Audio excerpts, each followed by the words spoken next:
is monumental today on Obsessed because we are bringing to you someone that I normally say we're healthily obsessed with, but I think we're not healthily obsessed with this woman here today. And she was the actual inspiration for our podcast, Obsessed. Seriously, but we are so obsessed with her that we wanted to ride the podcast bandwagon. We love all things divine living. We love her podcast. This is blowing my mind right now that I was dancing to Beyonce before and just having a good time getting the energy out. We've got Gina DeVee in the house here at Obsessed. Welcome, Gina. What's up, everyone? I am so delighted and honored to be here and have been looking forward to this conversation for a while. Oh my God. Yes, and Gina, we're happy to have you. And we've got to ask you, what are you currently obsessed with? I'm obsessed with finding a house to live in right now. What am I currently obsessed with? I'm obsessed with, I turned 50 on December 22nd, and I am obsessed with body transformation between now and then. I am obsessed that, and we can probably maybe get into this a little bit, for anyone else who has been living in a world in between worlds. I shut down like 90% of my business during 2021, and I've been living in the question for like a year and a half now, and it was starting to get depressing, to be honest. I'm all for trust the process, but it tested me as well.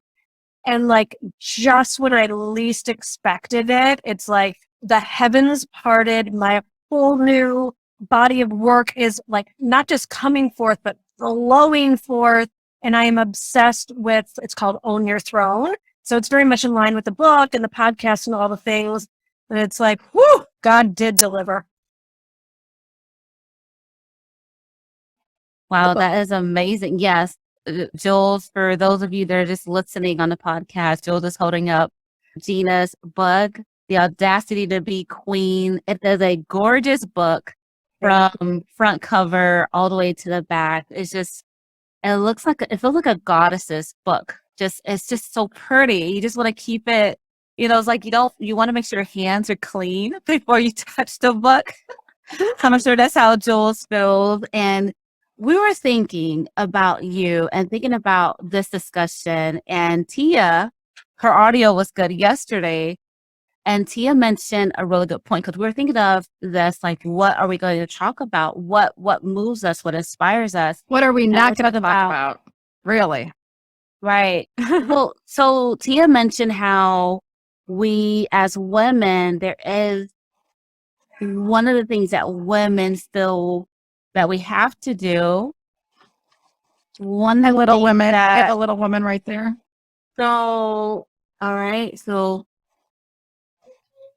well, I think Mika was going to say, just really understanding that, while we're embracing our femininity, like you love to discuss your feminine power, but how do you, and we see this in so many transactions in our daily life as women, how, for example, like an email, Gina, or a text, and we're always like putting little heart emojis, or I love you, because we want to feel like we have that softer side, yet we want to portray ourselves as something bigger, and we want to run the race, and the balance is really hard to kind of neutralize, if you will.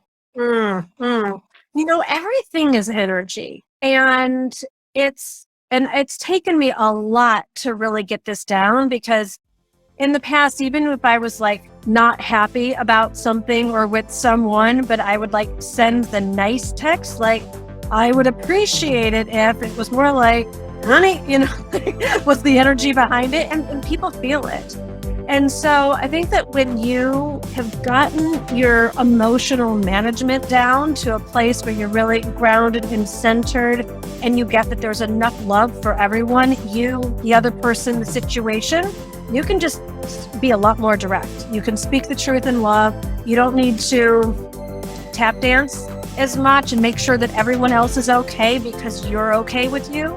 And so I think that our